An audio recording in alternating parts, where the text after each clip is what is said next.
Hello, excuse me. Hello. আপনি যাকে ডাকছেন সে এই মুহূর্তে ব্যস্ত আছে, অনুগ্রহ করে অপেক্ষা করুন, একটু পরে আবার চেষ্টা করুন। মানে? Last one. Yes. Excuse me. কি? অ্যাকচুয়ালি আমরা আজকে সকালে সব ফ্রেন্ডরা মিলে কক্সে আসি। দেন বাস থেকে নামার পর আমি একটু ওয়াশরুমে যাই, আমার ফ্রেন্ডরা আমাকে রেখে সব চলে যায়। এখন এখানে তো আমি কোনো মানুষও দেখতেছি না, প্লাস কোনো গাড়ি, তার উপর কোনো নেটওয়ার্কও নাই। আমি ওদের সাথে কোনোভাবেই কন্ট্যাক্ট করতে পারতেছি না। এখন আমি তো এখানে একদম হারিয়ে গেছি। ইস, কি লাক আপনার। মানে?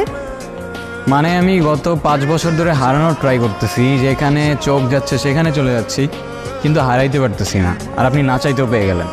কি বলতেছেন এগুলা? আমি সিরিয়াস, তাহলে আমাকে একটু হেল্প করুন। আর আমার আজকে আবার ঢাকায় ব্যাক করতে হবে। একদিনের জন্য ট্যুরে আসছেন? War sad life. হ্যাঁ, আমার স্যাড লাইফ। আপনার কোনো সমস্যা? না, আমার আবার কিসের সমস্যা?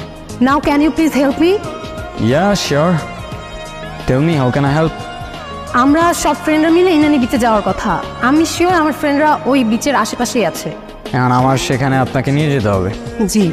আর সেটা আমি কেন করব? আপনার যত টাকা লাগে আমি আপনাকে দিব। ও কাম অন। আপনার কি মনে হয় এই পৃথিবীতে সব কিছু টাকা দিয়ে হয়ে যায়? মানে? মানে কিছু না। আচ্ছা চলুন, আমি নিয়ে যাচ্ছি, আমার কিচ্ছু লাগবে না।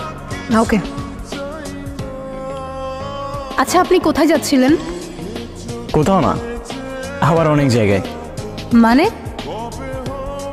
এই তো সময় যেদিকে যাচ্ছে আমিও সাথে সাথে চলে যাচ্ছি। বাই দ্য ওয়ে, আমি স্টপ। জানেন এই জায়গাটার সাথে না আমার অনেক পুরনো একটা সম্পর্ক আছে। যেমন? যেমন এই জায়গায় আমি আমার সব থেকে কাছের মানুষটাকে পেয়েছিলাম, আবার এখানে হারিয়ে ফেলেছি। হারিয়ে ফেললেন কিভাবে? সে অনেক লং স্টোরি, পরে না হয় কখনো বলবো। আপনার স্টোরি, আপনার ইচ্ছা। কি আমাকে দেখে কি মুছে ফেললেন? আরে না, কিছু না।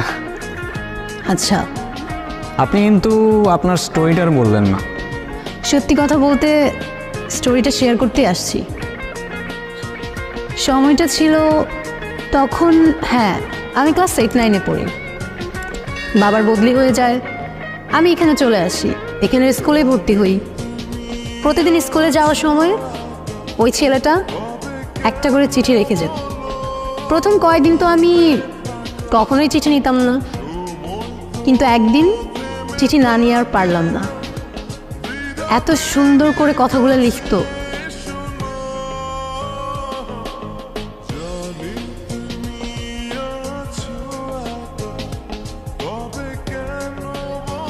চিঠিতে যে ফিলিংগুলো ছিল সেগুলো এখনকার হোয়াটসঅ্যাপ মেসেঞ্জার জেনারেশন কখনোই ফিল করতে পারবে। প্রত্যেকটা অক্ষরে কেমন যেন মায়া ছিল। জানেন, ও প্রত্যেকটা দিন চিঠি লিখতো, প্রত্যেকটা দিন। আর এত সুন্দর করে চিঠি লিখতো, আগেই তো বললাম, মানে ওর প্রেমে পড়তে আমি বাধ্য হয়েছি। ইন্টারেস্টিং। আচ্ছা তারপর কি হলো? তারপর আর কি, ওর সাথে সাথে আমিও ওকে চিঠির উত্তর দিয়ে আসতাম। এরকম করেই কাটছিল। আমি ওকে না দেখেও ওর মায়ে পড়ে গিয়েছিলাম। ইউনো, আপনি যখন স্টোরিটা বলতেছিলেন না, আমার ইমাজিনেশনে সব কিছু ভাসছিল। I don't know why. আচ্ছা, আপনি কিন্তু আপনার স্টোরিটা আর শেষ করলেন না। আমার স্টোরি বলে শেষ করা যাবে না, আর ওকে নিয়ে যতই বলি ততই কম হয়ে যাবে। আচ্ছা, তারপরও কেন যেন আপনাকে খুব বলতে ইচ্ছা করছে। লাইফ কিন্তু একটাই, যেটা ইচ্ছা করছে এখনই করে ফেলুন। কে জানে পরে আবার সময় পাবেন কি পাবেন না। ওর সাথে আমার প্রতিদিনই চিঠি দিয়ে নেওয়া হতো।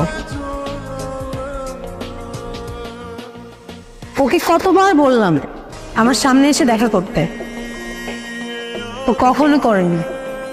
কেন করেনি জানি না। তারপর তারপর আর কি, বাবার বদলি হয়ে যায়, আবার ঢাকায় চলে যেতে হয়। তখন তো আর ফেসবুক হোয়াটসঅ্যাপ কিছুই ছিল না, তাই ওর সাথে আমার কমিউনিকেশন রাখাটা পসিবল ছিল না। আমি ওকে অনেক খুঁজেছি জানেন, কিন্তু পাইনি। আমার সবচেয়ে বড় আফসোসটা কি জানেন? কে? যাকে আমি এতটা ভালোবেসেছি, যার মায়া এতটা পড়ে গিয়েছিলাম, তাকে আমি কখনো দেখিনি।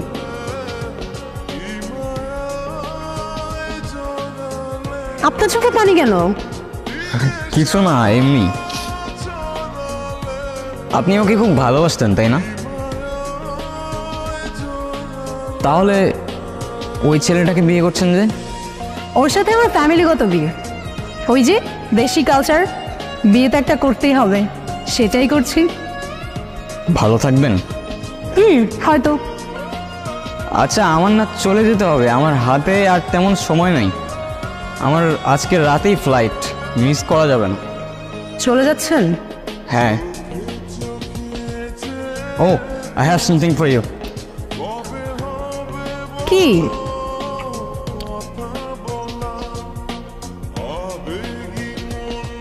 This is for you. আমার জন্য? আমার জন্য হয় কিভাবে? আপনার সাথে তো আমার আজই পরিচয়। এটা কিনলেন কখন? আপনি মজা করছেন তাই না? সময় হলে ঠিক বুঝতে পারবেন। আসি, ভালো থাকবেন, নিজের খেয়াল রাখবেন, আর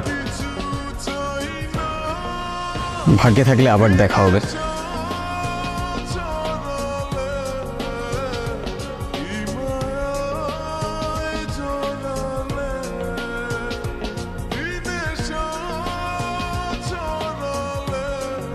আয়রা, কোথায় হারাই যাও বারবার?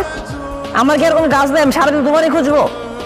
আরে দেখো না, ছেলেটা চলে গেল, আর যাওয়ার আগে আমাকে এই বক্সটা দিয়ে গেল। কি করবো বুঝতেছি না। কি করবি আবার? ভিতর খুলে দেখবি না? আগে একটু একজনের গিফট দিচ্ছে, দেখবি না? খোল, ভিতর কি আছে দেখ। ভাই তুই শুরু করলি, তোরা ওর সাথে নেকামি শুরু করলি। তোদের নিয়ে আমি আর পারি না। আমার একটা কল আসে, তোরা যা ইচ্ছা আমি কথা বলে আসি।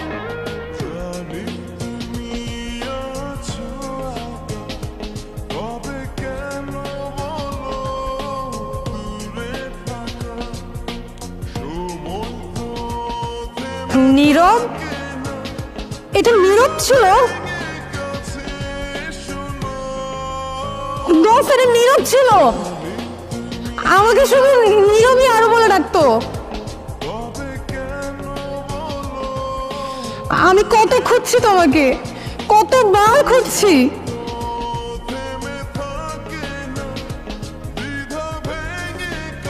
আমার তো কাছে নিয়ে ফেললাম।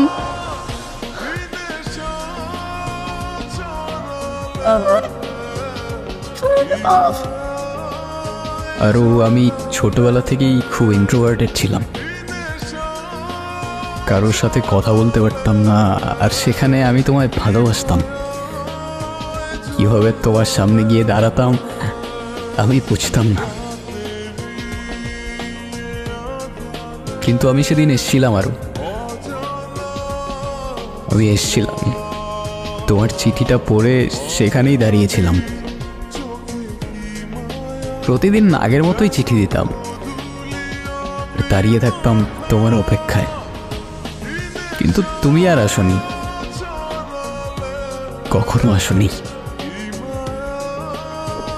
কয়েকদিন আগেই তোমার খোঁজ পেলাম, শুনলাম তোমার বিয়ে হয়ে যাচ্ছে। তোমাকে শেষবারের মতো দেখার লোভটা আর সামলাতে পারলাম না। জানো, তোমাকে এত কাছে পাওয়ার পর তোমার থেকে দূরে যেতে প্রচন্ড কষ্ট হচ্ছে। আফসোস করে কি হবে বলো? ভাগ্যের লিখন কে খণ্ডাতে পারে? হয়তোবা পারে, জানি না। ভালো থেকো, আর ভালোবাসা নিও আরো। নিজের খেয়াল রেখো। আর হ্যাঁ, এটাই হয়তো আমার তোমায় দেওয়া শেষ উড়ো চিঠি।